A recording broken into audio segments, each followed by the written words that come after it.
Hello friends, welcome to my channel Chaubeji educator. So friends, जैसा कि आप जानते हैं कि जो मैंने एक प्रीवियस वीडियो बनाया था अभी 1-2 दिन पहले, उसमें मैंने जो पार्ट 1 है, ठीक है, जो स्पेसिमेन पेपर आईसीएसई एग्जामिनेशन 2023 के लिए जो स्पेसिमेन पेपर रिलीज़ किया गया था, ठीक है, तो उसका मैंने पार्ट 1 एक्सप्लेन किया था। और इस वीडियो में मैं फ्रेंड्स पार्ट 2 एक्सप्लेन करने वाला हूँ। ऑब्वियसली आपने पार्ट 1 देख लिया होगा, तो अगर कोई भी आपको पार्ट 1 से डाउट रहता है तो आप इस वीडियो में या वो उस वीडियो को भी कमेंट सेक्शन में जो है वो लिख सकते हैं। Definitely I will clear your all doubts. So friends, let's start part 2 of specimen paper, obviously geography specimen paper. So जैसा कि मैंने आपको बताया था कि पार्ट 2 में टोटल जो है 9 क्वेश्चंस होंगे और उन 9 क्वेश्चंस में से आपको एनी 5 करना होगा, कोई भी 5। और फ्रेंड्स, अगर आप जानना चाहते हैं कि मतलब कैसे आप टॉपिक सेलेक्ट करेंगे, कौन कौन से मान यूनिट सेलेक्ट करेंगे जिससे कंप्लीट 10 मार्क्स के क्वेश्चंस आएंगे, तो मैंने उससे रिलेटेड भी एक वीडियो पोस्ट किया हुआ है अपने चैनल पे, तो आप उस वीडियो को डेफिनेटली देख के बेनिफिट उठा सकते हैं। और उसका जो लिंक है मैं डिस्क्रिप्शन बॉक्स में डाल दूंगा, तो आप डायरेक्टली उस वीडियो को देख सकते हैं। तो फ्रेंड्स, जो इसमें पार्ट 2 में पहला क्वेश्चन है वो क्लाइमेट ऑफ इंडिया से क्वेश्चन होगा। क्वेश्चन क्या है कि name the type of climate experienced by India. So India का क्लाइमेट कैसा है? That is tropical monsoon type. किस टाइप का क्लाइमेट है? Tropical monsoon type. Then second question है कि mention any 2 factors responsible for it. मतलब इस ट्रॉपिकल मॉनसून टाइप के क्लाइमेट के लिए कौन कौन से फैक्टर्स रिस्पॉन्सिबल हैं? पहला है vast land mass in the north surrounded by very large water body in the south and the obviously Indian ocean. Then differential rate of heating, मतलब अनइवन रेट ऑफ हीटिंग, कहीं पे मतलब sunlight ज़्यादा है, कहीं पे सनलाइट कम है, ठीक है। या समर में ऑब्वियसली इंडिया जो इंडियन मेन पार्ट यानी कि पेनिनसुलर पार्ट है उसमें सनलाइट ज़्यादा रिसीव होती है, विंटर टाइम में कम रिसीव होती है, ठीक है। सो और एक है कि sometimes land part is receiving more sunlight than ocean part, okay. तो ये इसका कारण है। तो प्रेशर कंडीशंस जो है वेरी करती हैं। Then with the help of suitable example explain how relief features affect the rainfall of a place. Okay, so the place lying on the windward side. अब विंडवर्ड और लीवर्ड क्या होता है कि सपोज करते हैं कि ये कोई मतलब इस टाइप से कोई माउंटेन है, ठीक है, और अगर विंड्स इधर से आ रही हैं, ठीक है, तो ये हमारी कौन सी होंगी? विंडवर्ड साइड, ठीक, ये हैं विंडवर्ड साइड, ठीक। और इसके अपोजिट में ये वाली साइड कौन सी होगी? लीवर्ड साइड, ठीक, समझ में आया? तो ये लीवर्ड साइड है। So the places lying on the windward side of the mountain experiences heavy rainfall, यानी कि ऑब्वियसली उस साइड ज़्यादा बारिश होगी, और जो अपोजिट साइड में है, ठीक है, उनमें रेनफॉल जो है वो कम होती है। एग्जांपल क्या? Mahabaleshwar which is on the windward side is receive maximum rainfall, where is Pune that lying on the leeward side it hardly gets 73 centimetre of rainfall. Then give a geographical reason for each of the following. Annual range of temperature is higher in Delhi than Mumbai. So obviously अगर आप India के map में भी ध्यान देंगे, जो दिल्ली है वो इंटीरियर ऑफ द कंट्री यानी कि away from the any effect of ocean और सी, और मुंबई ये कोस्टल रीजन में है, ठीक है। सो ऑब्वियसली दिल्ली के अंदर एक आपको कॉन्टिनेंटल टाइप यानी कि एक्सट्रीम टाइप यानी कि समर में ज़्यादा एक्सट्रीम हॉट और विंटर में एक्सट्रीम कोल्ड होगा, जबकि अगर मुंबई की बात करें तो उसमें कोस्टल इफेक्ट यानी कि सी का इफेक्ट होगा और इसलिए वहाँ पर मॉडरेट क्लाइमेट होगा, ठीक है फ्रेंड्स। तो अगला जो क्वेश्चन है कि mango showers are beneficial local winds. Mango shower ये आपने पढ़ा भी होगा, मैंगो शावर, काल बैसाखी, लू, इस टाइप से। तो ये क्यों बेनिफिशियल है? Because they help in ripening of mangoes. इसका आंसर कैसे लिखेंगे? Mango showers are beneficial local winds because they help in ripening of mangoes. Then north east monsoon bring almost no rain to most parts of the India, ठीक है, क्योंकि north east monsoon जो generally ये मतलब some parts of Orissa और even Andhra और maximum जो है वो तमिलनाडु में से रेनफॉल होती है ना। So because they blow from land to sea they are dry except a very small part of that blows over the bay of Bengal which gives rain only to Coromandel coast and not to remaining part of India, ठीक है। इसके बाद जो friends हमारा question है वो study the climatic data and answer the following questions. तो ये फ्रेंड्स डेफिनेटली 3 मार्क्स का क्वेश्चन आपको बोर्ड में आएगा ही आएगा, तो इसको थोड़ा अच्छे से समझिएगा कैसे निकालते हैं। तो फ्रेंड्स इस टेबल को देखिए ध्यान से, इसमें आपको एक रो के अंदर मंथ्स दिए हैं, दूसरे रो के अंदर आपको टेम्परेचर और एक में रेनफॉल इन सेंटीमीटर। ठीक है, तो इसमें पहला है calculate the annual range of temperature. तो friends annual range of temperature के लिए आपको सबसे पहले ये जो पूरा का पूरा टेम्परेचर का रेंज दिया गया, इसमें से आप मैक्सिमम टेम्परेचर फाइंड आउट करेंगे। ठीक है, फिर इसी पर्टिकुलर उसमें से आप मिनिमम टेम्परेचर निकालेंगे और दोनों का डिफरेंस निकाल लेंगे, और दोनों का डिफरेंस निकालेंगे तो क्या होगा, वो एनुअल रेंज ऑफ टेम्परेचर। ठीक है, that is annual range of temperature, ART, इसको शॉर्ट फॉर्म में ना लिखे कंप्लीट लिखेंगे। तो इसके अंदर आप ध्यान देखेंगे तो ये 30.4 जो है वो मैक्सिमम है और मिनिमम जो है 23.8 है। दोनों का डिफरेंस लेंगे तो कितना आएगा, 6.6 डिग्री सेल्सियस, यानी कि इसका एनुअल रेंज ऑफ टेम्परेचर कितना आ गया, 6.6 degree Celsius. Then what is the total rainfall during monsoon season. तो फ्रेंड्स जो मानसून है वो जून से स्टार्ट होता है, जुलाई, अगस्त एंड अप टू सितंबर, यानी कि इतने मंथ्स का जो जून, जुलाई, अगस्त एंड सितंबर। ठीक है, यानी कि इन जो आप चारों मंथ्स हैं, ठीक है, जून से लेके सितंबर तक, उनके जो रेनफॉल का डाटा है, ठीक है, इसको ऐड कर देंगे, यानी कि जो 45.3, 46.5, 45.4, 43.3, इन सभी को ऐड कर देंगे। और ऑब्वियसली ध्यान रखेंगे, इसमें भी यूनिट का ध्यान रखेंगे, इसमें भी आपको यूनिट का ध्यान रखना होगा। ठीक है, और वही अगर आपको यहाँ पे मानसून सीजन की बजाय अगर लिखा आता है कि what is the total annual rainfall, तो एनुअल रेनफॉल में आप क्या करेंगे, इस सभी को ऐड कर देंगे, सिर्फ और सिर्फ ऐड करेंगे और लास्ट में सेंटीमीटर लिख देंगे। ठीक है, अब नेक्स्ट इंपॉर्टेंट क्वेश्चन क्या है कि on which coast the station located. ठीक है, तो विच कोस्ट यानी कि ईस्टर्न कोस्ट या फिर वेस्टर्न कोस्ट, और उसमें भी आपको ये बताना होगा कि कौन सा कोस्ट, मतलब साउथ वेस्ट है। तो जनरली हमारे पास इसमें अगर ध्यान देंगे तो जो रेनफॉल है वो मॉनसूनल सीजन में है और एनुअल रेंज ऑफ टेम्परेचर जो है वो कम है, यानी कि ऑब्वियसली कोस्टल रीजन है। ठीक, ये कोई ना कोई कोस्टल रीजन है, और क्योंकि यहाँ पे जो रेनफॉल है वो मॉनसूनल सीजन में है, जून, जुलाई, अगस्त, सितंबर में है, तो ऑब्वियसली ईस्टर्न साइड नहीं होगा, वेस्टर्न साइड होगा। ठीक है, और मेनली कौन सा होगा, साउथ वेस्टर्न, यानी कि केरला साइड होगा।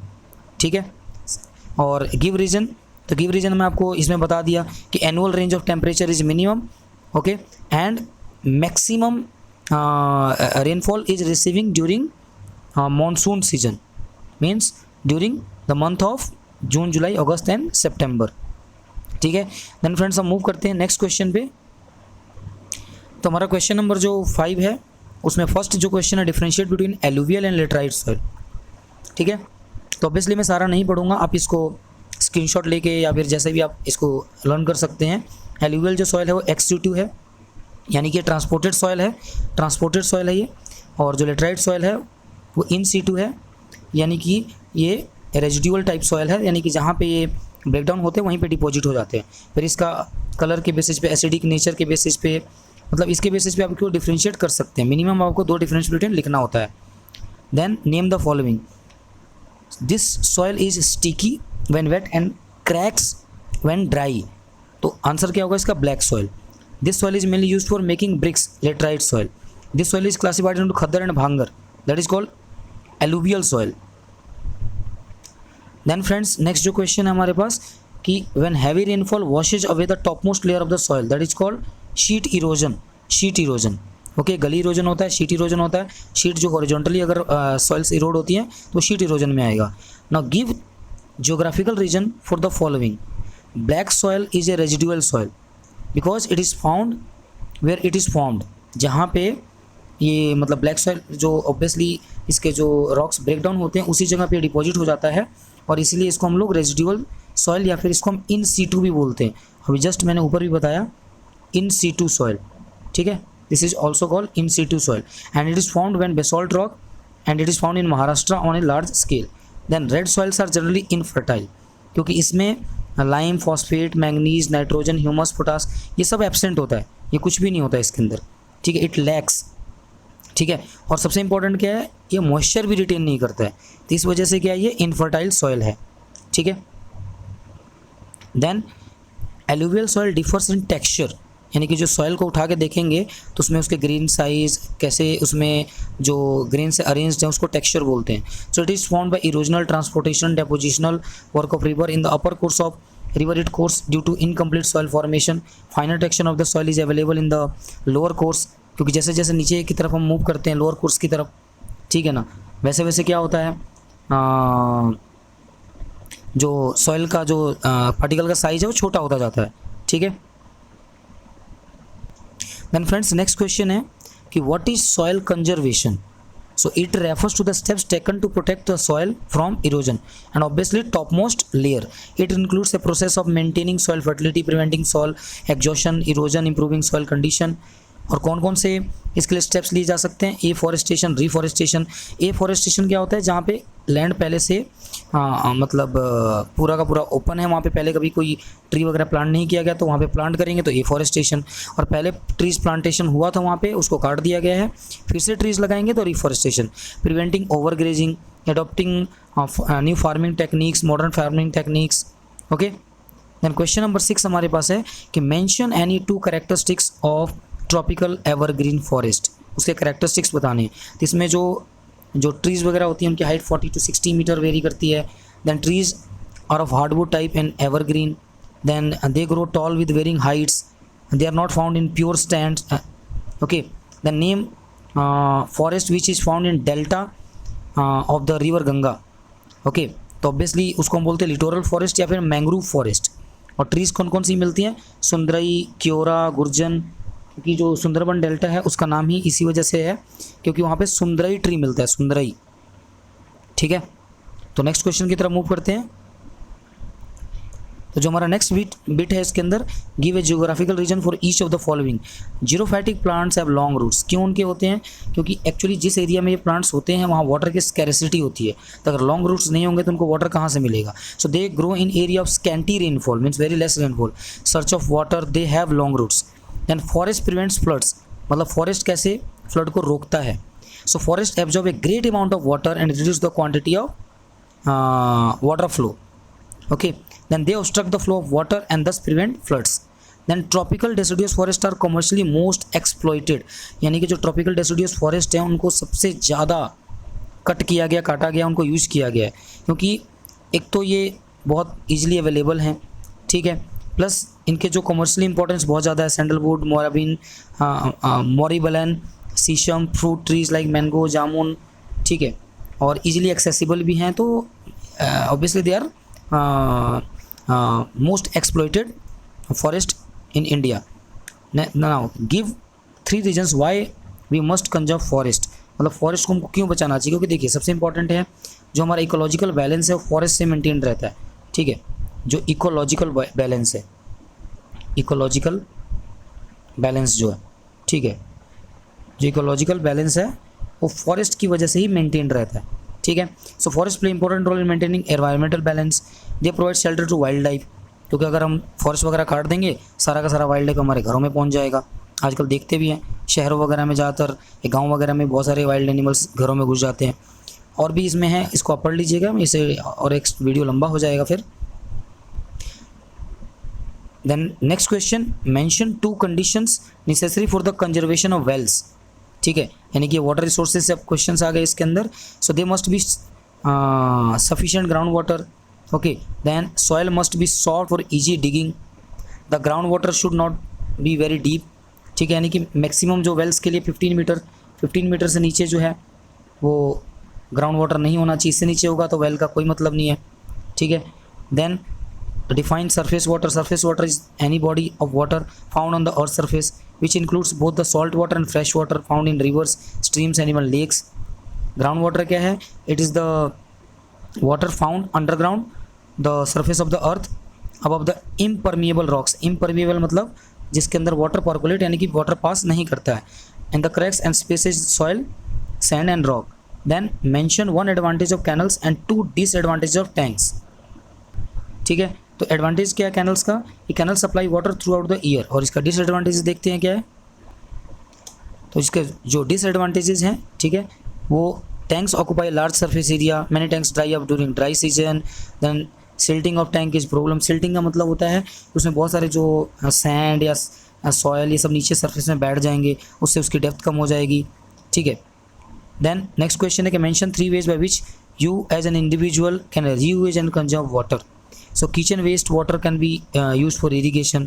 Waste water from non toilet fixture such as shower basin, उसको हम लोग यूज़ कर सकते हैं for washing floors. Water from flush tanks can be use for watering potted plants.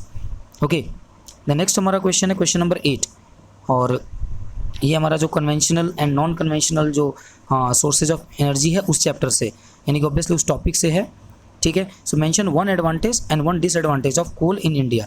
Advantage क्या है कि ये 70% इंडिया में जो इलेक्ट्रिसिटी जनरेट हो रहा है वो कोल से होता है, और वो मेनली गोंदवाना कोल फील्ड का है, क्योंकि टर्शरी कोल फील्ड इंडिया में हार्डली 3% के आसपास ही है, 97% के आसपास गोंदवाना कोल फील्ड, यानी कि इसका कितना है 97%।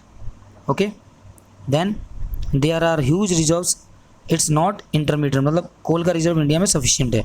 डिसएडवांटेज क्या है कि एंथ्रासाइट टाइप जो यानी कि बेस्ट क्वालिटी ऑफ जो कोल है इंडिया में बहुत ही कम क्वांटिटी में है, बहुत ही कम। देन इसके अंदर है कि name 2 states where copper is found in India. Madhya Pradesh, जिसमें आपका खेतरी कॉपर बेल्ट है, खेतरी, ठीक है, ये आप पढ़ेंगे तो आपको पता लग जाएगा, उसमें खेतरी कॉपर बेल्ट है। Then Rajasthan, in Rajasthan it is Khetri copper belt, Madhya Pradesh में अलग है, और झारखंड में भी हमको मिलता है। और ऑब्वियसली कॉपर का तो बहुत एक कॉमन यूज़ है जो कि इलेक्ट्रिकल वायर्स, फिर यूटेंसिल्स, फिर एलॉय, ठीक है ना। ब्रास एंड ब्रॉन्ज, ठीक है। तो अगर हम क्या बोलते हैं, कॉपर प्लस अगर जिंक मिला देंगे तो ब्रास बन जाएगा, ठीक है, इससे क्या बनेगा, ब्रास, ठीक। और अगर हम कॉपर प्लस टिन को मिला देंगे, टिन, ठीक है, SN जिसका हमारे पास सिंबल है, तो क्या बन जाएगा, ब्रॉन्ज, ठीक है, इससे क्या बनेगा, ब्रॉन्ज, ठीक। Then mention 2 advantages of using natural gas over petroleum. Name an area where natural gas is found. So natural gas produces less smoke than petroleum and it is found in Mumbai High, Gulf of Khambhat basin, places like Ankleshwar and Kalol. Then what are the advantages of using biogas. Biogas एक तो देखिए non polluting होता है, then ये easily renew किया जा सकता है, ठीक है, स्मोक नहीं, कैलोरीफिक वैल्यू भी ठीक ठाक है इसका, सस्टेनेबल है, ठीक है। देन क्वेश्चन नंबर 9 कि mention in 2 problems face by Indian farmers, ठीक है। सो स्मॉल एंड फ्रेगमेंटेड, मतलब छोटे छोटे जो लैंड होल्डिंग्स है, ठीक है, एक तो वो प्रॉब्लम है। ट्रेडिशनल ज़्यादातर फार्मिंग की जाती है, यानी कि मॉडर्न टेक्निक्स इसमें यूज़ नहीं की जा रही है। Ignorance of farmers use of cow dung as a fuel instead of manure, costly chemical fertilisers. Then differentiate between intensive and extensive farming. Intensive में क्या है कि लैंड होल्डिंग्स आर स्मॉल, इसमें लार्ज होता है, ठीक है, इसमें more than 1 crop is grown in intensive farming, farmers are specialised in growing 1 crop, yield per hectare is high, yield per hectare is not very high, ठीक है, intensive. Then with reference to rice cultivation answer the following, name the state that produce largest quantity of rice. Obviously without any doubt in India it is West Bengal. The next question, mention 2 geographical conditions necessary for its growth मतलब rice के growth के लिए। तो इतना इसमें rainfall चाहिए, then temperature और soil जो मॉइस्चर रिटेन कर सकता है। Then which is the best method for rice cultivation, that is japonica method जो पढ़ेंगे, जेपनिका मेथड ऑफ कल्टिवेशन, ठीक है। देन नेक्स्ट क्वेश्चन हमारे पास है कि mention 2 reason why sugar cane cultivation is gaining importance in peninsular India, मतलब जो साउथ इंडिया की तरफ, ठीक है। तो उसमें एक तो क्लाइमेटिक कंडीशंस आइडियल हैं, सॉइल फर्टाइल है, मॉइस्चर रिटेंटिव है, और वहाँ का एक जो मेथड है, ठीक है, मैन्योर्स, फर्टिलाइजर्स, और ऑब्वियसली लोकेशन सूट करता है वहाँ पे। ट्रांसपोर्ट फैसिलिटीज़ बहुत बढ़िया है, ट्रांसपोर्ट फैसिलिटीज़, ठीक है, ट्रांसपोर्ट फैसिलिटीज़ बढ़िया है, ठीक। Then state 1 problem of sugarcane growers of Uttar Pradesh. Mills are located far away from the farms, यानी कि obviously cost of transportation is very high, ठीक है, और इसी वजह से उनको बहुत ज़्यादा पैसा खर्चा करना पड़ता है। Then question number 10, explain the terms ancillary industry. So the industry which makes part components used by big industry to assemble their final products are known as ancillary industry. Then the next है कि public sector industry, industries owned and managed by government are called public sector industry. For example, HAL Hindustan aeronautics limited, okay, और भेल BHEL Bharat heavy electronics limited और electrical limited, ठीक है। तो ये जो है वो पब्लिक सेक्टर इंडस्ट्रीज हैं। Then mention two problems faced by cotton textile industry. So inadequate supply of good quality of raw material, then outdated and obsolete machinery, low productivity of workers, stiff competition from synthetic fibres, even electricity का भी है जो कि continuously supply नहीं मिल पा रहा है। Then from where Tata steel gets its supply of coal, iron and water supply. Coal Jharia coal field से, जो आयरन एंड स्टील है वो जमशेदपुर गेट्स इट्स आयरन और from district of Singhbhum, Mayurbhanj and Bonai in Orissa. और एक सुवर्णरेखा रिवर है जो कि ऑब्वियसली टाटा स्टील के आसपास से ही गुजरती है, तो उससे इसको वाटर मिल जाता है। द नेक्स्ट क्वेश्चन है कि what is the significance of electronics industry for education, entertainment and research. Education में क्या, ऑनलाइन क्लासेस आपको पता ही है आजकल जो अगर ऑनलाइन क्लासेस नहीं होती तो बहुत सारे स्टूडेंट्स, और ऑब्वियसली आप भी ये जो देख रहे हैं, ये यूट्यूब पे जो देख रहे हैं, ये भी पॉसिबल हो पा रहा है जो इंटरनेट, यानी कि ये भी इलेक्ट्रॉनिक्स की वजह से। यानी कि ऑनलाइन क्लासेस जो हैं वो कोरोना के टाइम में जो है वो बहुत बेनिफिशियल थी कोरोना के टाइम में, ठीक है। देन एंटरटेनमेंट, जो VFX वगैरह इफेक्ट्स वगैरह जो दिए जाते हैं मूवीज़ में देखेंगे, ठीक है ना, एक छोटे से ही जगह में एक पूरी मूवी शूट हो जाती है, ठीक है। VFX जो इफेक्ट्स दिए जाते हैं, रिसर्च में बहुत ज़्यादा हेल्प हो रहा है, कैमरा या मतलब there are so many importance of electronics in education, entertainment as well as in research, okay.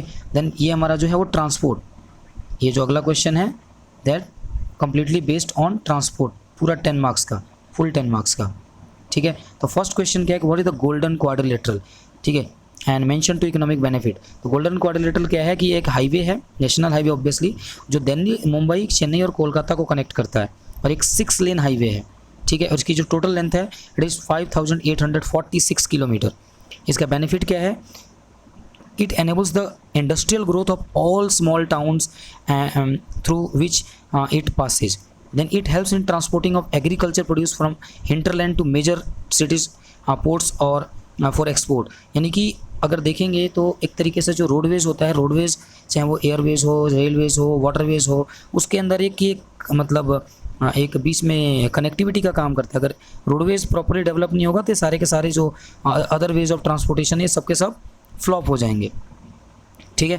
Then हमारा नेक्स्ट क्वेश्चन है कि how is good transport network is important for India, ठीक है। तो इसका आंसर क्या है कि transport enables the transport of raw material for the industries, then finished products, okay, this helps with the development of industries and satisfaction of the needs of the people. Then transport also needs movement of people, goods, okay, then it results in national integration, मतलब एक देश को जोड़ने के लिए भी काम करती है ट्रांसपोर्टेशन। और अगर कोई क्लाइमेटीज वगैरह हो जाए तो उस टाइम में भी, जैसे अभी कोरोना में हुआ था, तो ट्रांसपोर्ट सिस्टम ने बहुत हेल्प किया। Mention 2 advantages of railways and 1 disadvantage of Airways. तो रेलवेज में देखिए कितना जो हैवी है, बल्कि मटेरियल है, जिसको ट्रांसपोर्ट कर दिया जाता है एक जगह से दूसरी जगह, और भी चीपर कॉस्ट पे, सेफ एंड कंफर्टेबल जर्नी है, फास्ट मोड ऑफ ट्रांसपोर्ट है, ठीक है ना, other than roadways and waterways.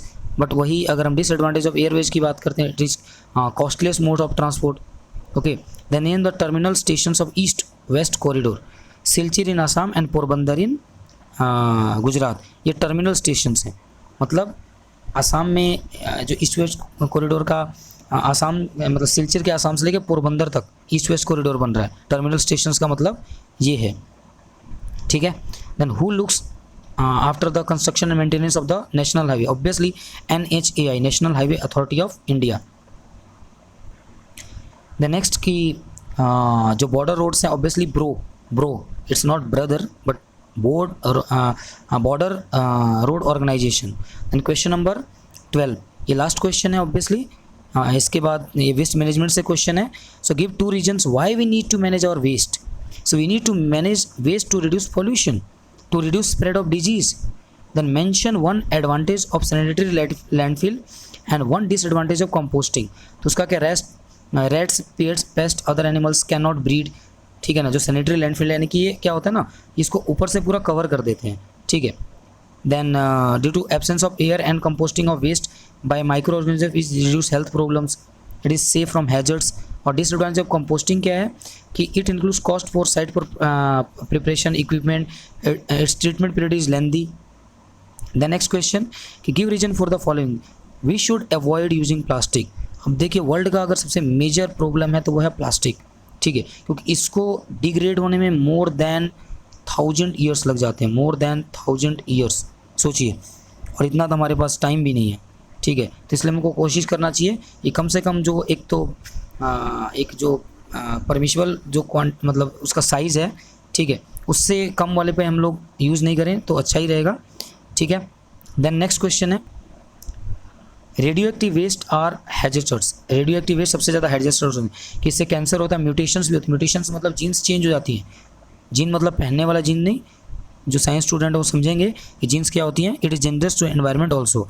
Then open dump is not an environment friendly method of managing waste. अब ओपनली कोई भी वेस्ट को जाके आप डंप कर देंगे तो ऑब्वियसली उससे बहुत सारे इंसेक्ट्स या बहुत सारे डिजीज़ और बहुत गंदा गंदा यानी कि फाउल स्मेल आएगा, ठीक है। तो ये एक बढ़िया मेथड नहीं है। Then how will you as an individual reduce and reuse waste at home. Very interesting और बहुत अच्छा क्वेश्चन है ये। We can reduce it by purchasing only that much which is needed, not cooking extra food during marriages and social functions. Okay, then by turning off tap, fan when they are not needed. Then reuse कैसे कर सकते हैं, तो जो steel की plates हैं उनको use किया जा सकता है। इंक के पेन्स जो हैं उनको यूज़ कर सकते हैं, ठीक है। We can make quilt from old saris. Okay, तो मतलब इसको बहुत सारे तरीके हैं, ठीक है ना। So friends, this is all about the specimen question paper, okay, obviously which was released by CSI for the examination. CISE means जो अपना ICSE बोर्ड है, for the examination to be held in obviously फरवरी और मार्च 2023, ठीक है। तो friends, मैं उम्मीद करता हूँ कि आपको ये जो भी मैंने क्वेश्चन एक्सप्लेन किए हैं, ठीक है, उनके आंसर समझ में आए होंगे और मैंने क्लियरली एक्सप्लेन करने की कोशिश किया है। अगर किसी को भी कोई भी डाउट रहता है, ठीक है, तो आप कमेंट सेक्शन में लिखिए कुछ भी। अगर आपको डाउट है या और भी चाहते हैं कि किसी टॉपिक में वीडियो बनाऊं, और ऑब्वियसली मैं वीडियोस बनाऊंगा, ठीक है, चाहे वो सैम्पल पेपर्स हों और सारे सैम्पल पेपर्स, ठीक है, जो सैम्पल पेपर्स होंगे या फिर और जो टोपो शीट्स हैं, टोपो शीट से रिलेटेड भी मैं वीडियोज़ बनाऊँगा। और जो सिंबल्स वगैरह जो हैं, ठीक है, सिंबल्स से रिलेटेड भी वीडियोस बनाऊंगा सो दैट आपको बहुत इजी हो जाए, ठीक है। तो फ्रेंड्स, मैं यहीं पे अपना वीडियो को जो है एंड करना चाहता हूं। और अगर आपको मेरा वीडियो पसंद आया होगा, अच्छा लगा होगा, ठीक है, तो मेरे वीडियो को आप लाइक कीजिए और अपने फ्रेंड्स के बीच में शेयर कीजिए।